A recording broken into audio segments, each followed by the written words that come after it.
क्या आप भी एक मैक यूजर और मैकबुक में सिस्टम डाटा स्टोरेज से परेशान है? कैसे आप अपने जो मैकबुक में सिस्टम डाटा स्टोरेज की प्रॉब्लम को फिक्स कर सकते हो और ये जो एक्स्ट्रा स्टोरेज है इसको कैसे रिमूव कर सकते हो अपने मैकबुक से और अपनी जो हार्ड डिस्क को वो कैसे मैनेज कर सकते हो, इस वीडियो में मैं डिटेल में बताऊंगा। इसके अलावा जो सिस्टम डाटा होता क्या और क्या फाइलें इसमें सेव होती रहती है जिससे ये हमारा सिस्टम डाटा है हमारे जो मैकबुक की स्टोरेज को कवर कर लेता है और कैसे इस प्रॉब्लम को फिक्स कर सकते हैं इस वीडियो में जानेंगे। तो वीडियो को स्किप नहीं करना, वीडियो के अंत तक जरूर बने रहे। तो hello guys, my name is Anil and you watching tech Anil YouTube channel. दोस्तों, अभी तक आपने हमारे यूट्यूब चैनल को सब्सक्राइब नहीं किया तो जल्दी से सब्सक्राइब कर ले और बेल आइकन पर जरूर क्लिक करें जिससे जो आने वाले ऐसे और वीडियोज की नोटिफिकेशन आप तक पहुंच सके। तो गाइस, बिना टाइम के वीडियो स्टार्ट करते हैं। Let's get started. दोस्तों, सबसे पहले हम जानते हैं कि मैकबुक में सिस्टम डाटा स्टोरेज होता क्या है। ये जो स्टोरेज होता है हमारे मैकबुक में कोई भी थर्ड पार्टी जो ऐप है या फिर जो जितने भी इसमें एप्लीकेशन है उनके सबके फोल्डर बने हुए होते हैं। उस फोल्डर में कुछ ऐसे एप्लीकेशन होते हैं जो हम यूज लेने के बाद अनइंस्टॉल कर देते हैं।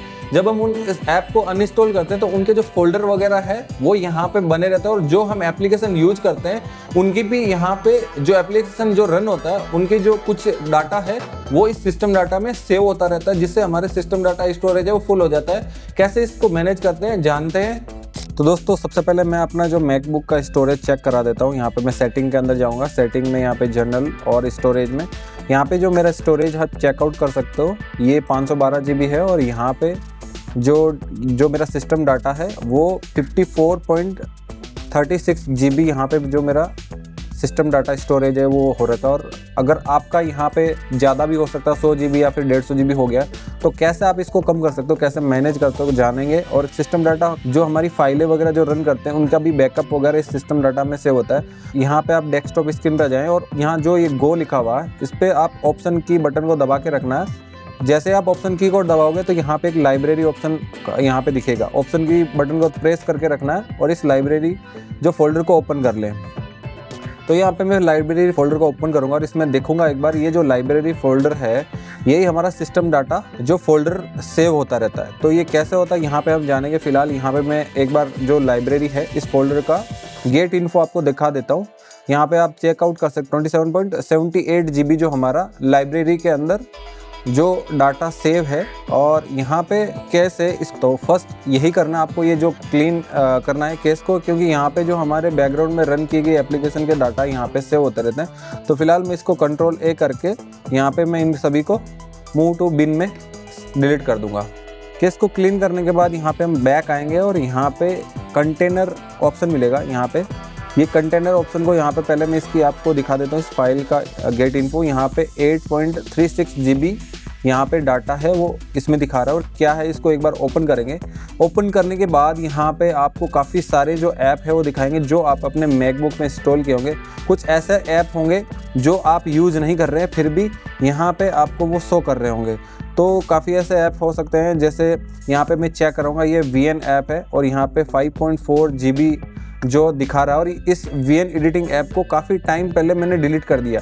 यहाँ पे अगर मैं एप्लीकेशन में दिखाऊंगा तो VN एप्लीकेशन यहाँ पे शो नहीं करेगी और मैं यहाँ पे सर्च करके दिखा देता हूँ। फिलहाल ये एप्लीकेशन मेरे पास नहीं है, बट मैंने इस एप्लीकेशन को अनइंस्टॉल करने के बावजूद भी इसका जो फोल्डर बैकअप है यहाँ पे कंटेनर में सेव हो चुका। तो मैं यहाँ से इसको मूव टू बिन कर देता हूँ और यहाँ से डिलीट कर देता हूँ। अब यहाँ पे आप सिस्टम डाटा में देख सकते हो कि हमारा जो सिस्टम डाटा है 50 GB रह गया और यहाँ पे आप देख सकते हैं बिन में 5.63 GB जो डाटा चला गया। तो ऐसे करके हम अपने जो सिस्टम जो डाटा जो स्टोरेज है उसको मैनेज करते हैं। काफ़ी सारे ऐसे एप्लीकेशन हैं जो आपने अगर डाउनलोड की है तो उनका यहाँ पे फोल्डर बना हुआ है, तो आप यहाँ से उन एप्लीकेशन को फोल्डर को डिलीट कर सकते हो।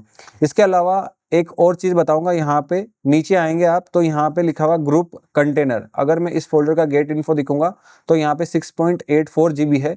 ध्यान रखिए जो कंटेनर है ग्रुप कंटेनर और कंटेनर, इसमें आप ऐसी कोई मैकबुक रिलेटेड कोई एप्लीकेशन को डिलीट ना करें। जैसे यहाँ पे अगर मैं व्हाट्सअप का स्टोरेज देखता हूँ यहाँ पे तो चेकआउट करेंगे तो व्हाट्सअप का काफ़ी सारे व्हाट्सअप के फोल्डर बने हुए हैं। और अगर आपको लग रहा है कि ये व्हाट्सअप के फोल्डर आपके काम के नहीं है, काफ़ी यहाँ पे आप देखेंगे तो यहाँ पे मैं उसको डिलीट, बट ये एक एप्लीकेशन रिलेटेड है। अगर यहाँ से मैं अगर इस व्हाट्सअप जो फोल्डर को यहाँ से डिलीट करता हूँ, फिलहाल यहाँ पे अगर देखेंगे, और ग्रुप कंटेनर और ग्रुप बीन है दोनों ही सेम ही है। यहाँ पे आप देखेंगे जैसे अगर आप ग्रुप कंटेनर में कुछ भी वर्क करेंगे तो यहाँ पे इसका जो कॉपी फोल्डर है ग्रुप कंटेनर इसमें भी इफेक्ट करेगा, सेम है दोनों ही। ये दो चीज़ें होने के बाद यहाँ पे मैं फिर से सेटिंग में आता हूँ। यहाँ पे आपको मैं सिस्टम डाटा दिखा देता हूँ। 57.1 GB अभी हमारा सिस्टम डाटा रह चुका है। और यहाँ पे एक और चीज़ है जिससे आप अपने जो सिस्टम डाटा को मैनेज कर सकते हो। यहाँ पे आप देखेंगे कि एप्लीकेशन सपोर्ट है, इस फोल्डर में आए और इस फोल्डर में भी यहाँ पे वो फोल्डर सेव है जो आपने एप्लीकेशन को डाउनलोड किया है। तो काफ़ी ऐसी चीज़ें हैं जो यहाँ पे आपने अपने जो मैकबुक में डिलीट करने के बावजूद भी उनकी जो फाइलें हैं वो सेव रह जाती है। और वो यहाँ पे जैसे अगर आपने विंडो यूज किया तो जो विंडो में सी है हार्ड डिस्क में सेव होते हैं, वैसे ही यहाँ पे जो लाइब्रेरी या फिर सिस्टम डाटा में हमारे जो फोल्डर बन जाते हैं और उन फोल्डरों में जो डाटा है वो सेव होकर रहता है। तो उनको आप यहाँ से मैनेज कर सकते हो। कुछ ऐसे एप्लीकेशन हो गए जिनके बीटा वर्जन अगर आपने उन्होंने डाउनलोड किया है तो वो यहाँ पे सेव हो जाते हैं। जैसे ये एप्लीकेशन में इसको डिलीट कर चुका तो यहाँ से आप इनको चेक करके आप इनको डिलीट कर सकते हो, ये कितना GB है आप यहाँ से मैनेज कर सकते हो। और इससे इस तरह आप अपने जो सिस्टम डाटा जो स्टोरेज को अपने मैकबुक से आप मैनेज कर सकते हो। एक और चीज़ मैं बताना चाहूँगा, यहाँ पे कुछ ऐसे फोल्डर अगर आप वीडियो एडिटिंग वगैरह करते हो तो काफ़ी सारे फोल्डर बन जाते हैं। तो यहाँ पे मैं डॉक्यूमेंट में आऊँगा, एक और चीज़ यहाँ पे दिखाने की कोशिश करूँगा। यहाँ पे फाइल मैनेजर के अंदर आए, फाइल मैनेजर में यहाँ पे आपके फोल्डर वाइज दिखाएंगे डाउनलोड में मेरा कितना GB स्टोरेज है। और यहाँ पे मूवीज़ के अंदर आए, मूवीज़ मैंने ऐसा कोई फोल्डर बनाया नहीं, बट यहाँ पे आप देखेंगे तो ये ऐसी क्लिप वगैरह फोल्डर बन जाते हैं। तो यहाँ से मैं इसको मूव टू बिन कर दूंगा, जिससे मैं अपने जो स्टोरेज डाटा है हार्ड डिस्क को भी यहाँ पे मैनेज कर पाऊँगा। आप यहाँ पे सिस्टम डाटा देखेंगे तो यहाँ पे 24 GB रह गया और यहाँ पे जो बीन से यहाँ पे चेकआउट किया 33.6 GB है। तो अब यहाँ पे मैं बीन पे आऊँगा और यहाँ पे राइट क्लिक करूँगा और इंजिप बीन कर दूँगा, तो ये सारा का सारा डाटा वो डिलीट हो जाएगा। और अब यहाँ पे आप चेकआउट कर सकते हो कि मेरा जो सिस्टम डाटा स्टोरेज है वो कैसे यहाँ पे मैं मैनेज कर पाया हूँ। ऐसा ही आप अपने मैकबुक में सिस्टम डाटा स्टोरेज को मैनेज कर सकते हैं। तो दोस्तों उम्मीद है इस वीडियो की मदद से आप अपने मैकबुक में सिस्टम डाटा स्टोरेज को मैनेज कर पाएंगे। फिर भी अगर आप लोगों के मन में कोई भी सवाल जवाब है तो आप मुझे कमेंट कर सकते हो या फिर आप मुझे इंस्टा आईडी में फॉलो कर सकते हो, वहाँ पे भी मैसेज कर सकते हो।